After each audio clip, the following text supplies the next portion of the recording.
Le reportage de Thierry Merlin et Abel Parnasse. Le hall d'accueil de cet hôtel 4 étoiles de Cayenne est désespérément vide. Résultat d'un taux de remplissage inférieur à 15%, et c'est ainsi depuis une quinzaine de jours, depuis l'annonce des tout premiers cas de coronavirus en Guyane. De coups de fil en désistement, d'annulation en improbable report, les agendas et les plannings de cet établissement se vident. Du coup, son directeur a pris des mesures radicales en mettant au chômage technique et partiel 80% de son personnel. Pas de clients, difficile pour nous de pouvoir ne serait-ce que donner du travail à tout le monde.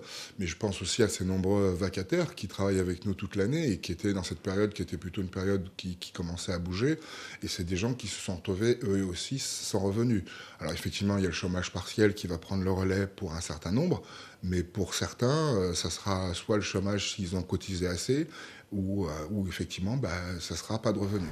Le quotidien de l'hôtel est uniquement assuré par des cadres et dans ce contexte de crise, la santé financière de cet hôtel reste suspendue aux engagements du président de la République. Les décisions du président de la République, elles sont prises et puis il faut leur laisser le temps d'être mises en application. Et encore plus, il faut compter un petit délai en plus pour l'outre-mer. Donc pendant ce temps-là, il y a des gens, je rappelle, il y a des entreprises qui, elles, ont des salariés, tournent, ont un gros volume. Et il va falloir aller chercher et trouver la trésorerie. Une trésorerie qui semble ne pas faire défaut à cet autre hôtelier de la place, qui estime son taux d'occupation à 50%.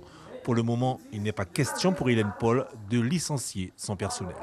Pour le moment, nous n'avons pas prévu de mettre des personnes en chômage technique. L'avantage que nous avons, c'est que notre structure est une petite structure de 22 chambres. Et elle peut encore fonctionner à taille humaine, on s'arrange. Et puis, il ne faut pas oublier aussi que nous sommes une résidence hôtelière, nous n'avons pas de service de nuit. Selon le club des hôteliers de Guyane, une dizaine d'établissements seraient fermés en grande difficulté financière, soit plus de la moitié du parc hôtelier guyanais. Suivez l'info sur Guyana Première, télé, radio et Internet.